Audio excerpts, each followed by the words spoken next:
Novruz bayramı. Novruz bayramı Azərbaycanın milli bayramıdır.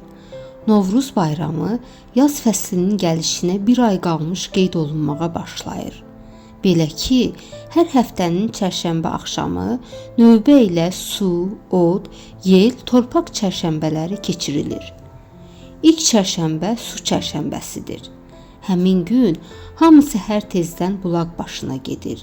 Əl-üzünü yuyur, suyun üstündən atlanır.